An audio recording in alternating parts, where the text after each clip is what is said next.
ഇത് ഞാനിപ്പോൾ ഇതിന് ലാസ്റ്റ് ചെയ്തേക്കുന്നത് നടികർ സിനിമയാണ്. ഇപ്പോൾ റിലീസായി. എനിക്ക് തോന്നുന്ന ഒരു ടൈറ്റിൽ ക്യാരക്ടറായിട്ട് പിന്നെയും വരുന്നത് ഈ ശ്രീ മുത്തപ്പൻ എന്ന സിനിമയാണ്. അതിൽ ശ്രീ മുത്തപ്പനായിട്ടാണ് പെർഫോം ചെയ്യുന്നത്. ഇപ്പോൾ മുത്തപ്പൻ എന്നൊക്കെ പറഞ്ഞാൽ നമ്മുടെ ഒരു മിത്തിക്കൽ അല്ലെങ്കിൽ നമ്മളിപ്പോഴും ഫോളോ ചെയ്യുന്ന അല്ലെങ്കിൽ കുറച്ച് പേടിയോടാണെങ്കിലും നമുക്ക് നോക്കുന്നൊരു കഥാപാത്രം അല്ലെങ്കിൽ അങ്ങനെ ഒരു കഥയുടെ ഒരു സങ്കല്പമാണല്ലോ. ശരിക്കും അതിലൊക്കെ വിശ്വാസമുണ്ടോ?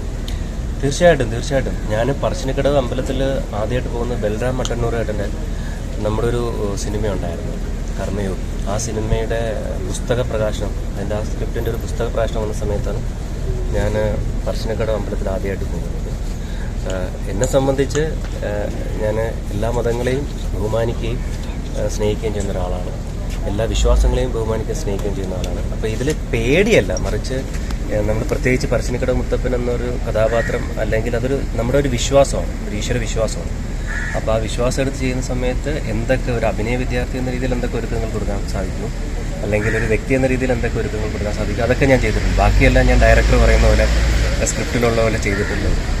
എന്തെങ്കിലും പ്രിപ്പറേഷൻസ് ചെയ്യുന്നുണ്ടോ ഒരു കഥാപാത്രം ആവാനായിട്ട്? ഫിസിക്കലി അങ്ങനെ എന്തെങ്കിലും പ്രിപ്പറേഷൻ? ഇപ്പോൾ പല ആക്ടേഴ്സും ഒരു കഥാപാത്രം ആവാൻ വേണ്ടി ഫിസിക്കലി മെൻ്റലി അങ്ങനെ ഒരുപാട് പ്രിപ്പറേഷൻ, ഈ കഥാപാത്രം ആവാൻ വേണ്ടി എന്തെങ്കിലും ചെയ്യുന്നുണ്ടോ?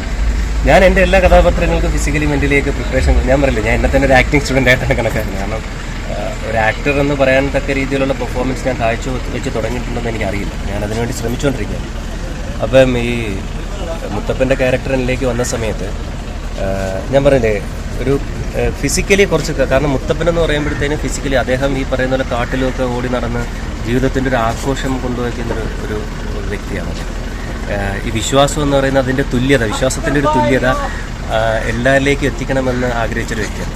അപ്പോൾ എൻ്റെ അടുത്ത് ഡയറക്ടർ, ഞാൻ കുറച്ച് ബോഡിയൊക്കെ ഉണ്ട്. അപ്പോൾ ഡയറക്ടർ പറഞ്ഞില്ല, മുത്തപ്പൻ എന്ന് പറയുമ്പോൾ അത്യാവശ്യം ഫിസിക്കൽ ഫിറ്റ്നസ് ഒക്കെ ഉള്ള ആളാണ്, അദ്ദേഹം കഴിച്ചിരുന്ന ആഹാരവും അങ്ങനെയൊക്കെയുള്ള ബന്ധപ്പെട്ട കാര്യങ്ങൾ എന്നോട് പറഞ്ഞു. പിന്നെ ഒരു വ്യക്തി എന്ന രീതിയിൽ ഇപ്പോൾ നമുക്കിങ്ങനെ ഒരു കഥാപാത്രം കിട്ടുമ്പോൾ ഒരു വ്യക്തി എന്ന രീതിയിൽ ചില ഒരുക്കങ്ങൾ, അതായത് എൻ്റെ തന്നെ ഞാൻ പറയില്ല, ഒരു വ്രതമൊക്കെ എടുത്തിട്ടാണ് ഞാൻ ഈ ക്യാരക്ടർ ചെയ്യുന്നത്. ഞാൻ തുടങ്ങുന്നതിന് മുമ്പ് ഒരു 4 ദിവസം മുമ്പ് വീണ്ടും പറശ്ശിനിക്കടവ് അമ്പലത്തിൽ എത്തി. അവിടെ എന്തൊക്കെയാണ് നടക്കുന്നതെന്ന് ഞാൻ കണ്ട് മനസ്സിലാക്കി. അതിനുശേഷം അവിടെയുള്ള കുറച്ച് നാട്ടുകാരത്തൊക്കെ കുറച്ച് സംസാരിച്ചു. ഇതിൽ ഏറ്റവും വലിയ സന്തോഷം, ജാതി മത ഭേദമന്യേ എല്ലാവരും പറശ്ശിനിക്കടവ് മുത്തപ്പനെ സ്നേഹിക്കുകയും ബഹുമാനിക്കുകയും പ്രാർത്ഥിക്കുകയും ചെയ്യുന്നു. കണ്ണൂരിൽ ഇതൊരു വലിയ സവിശേഷതയാണ്. ഇതൊരു ഷൂട്ടിംഗ് നടന്ന സമയത്ത് ഒരു എക്സ്പീരിയൻസ് ഞാൻ പറഞ്ഞുതരാം. കാരണം ഞങ്ങളുടെ ഷൂട്ടിംഗ് നടക്കുന്നത് ഒരു കാട്ടിൽ വെച്ച് കുറച്ച് സീനുണ്ടായിരുന്നു. അപ്പോൾ അവിടെ ആ കാട്ട് കഴിഞ്ഞിട്ട് ഒരൊറ്റ വീടേ ഉള്ളൂ. അതൊരു ജോസേട്ടൻ്റെ വീടാണ്. ഈ ജോസേട്ടൻ നമ്മൾ ഈ പറശ്ശിനിക്കടവ് മുത്തപ്പൻ്റെ ഒരു കഥ സിനിമയാക്കണം പറഞ്ഞപ്പോൾ ഇദ്ദേഹത്തിനുള്ള ഒരു എനർജി, ഇദ്ദേഹം പിന്നെ ഈ സിനിമ നല്ലതായിട്ട് വരണമെന്ന് കരുതി അദ്ദേഹം ഈ പറയുന്ന പോലെ നമുക്കുള്ള ആവശ്യങ്ങളായിട്ടുള്ള കാര്യങ്ങൾ ചെയ്തു വരുന്നു. അദ്ദേഹത്തിൻ്റെ വീട് നമുക്ക് തുറന്നു തന്നിട്ട് ആ വീട്ടിൽ ഈ പറയുന്ന പോലെ സ്വന്തം മക്കൾ വരുന്ന പോലെ തന്നെ ഞങ്ങളുടെ ഷൂട്ടിങ്ങിൽ എല്ലാ ആൾക്കാരെയും സ്വീകരിക്കുകയും, ഒരു ദിവസം ഞാൻ അവിടെ കാരണം നമുക്ക് നൈറ്റ് കംപ്ലീറ്റ് ഷൂട്ട് ഉണ്ടായിരുന്നു. അപ്പോൾ ഒരു ദിവസം നമുക്കവിടെ താമസിക്കാനായിട്ടുള്ള എല്ലാ സൗകര്യം.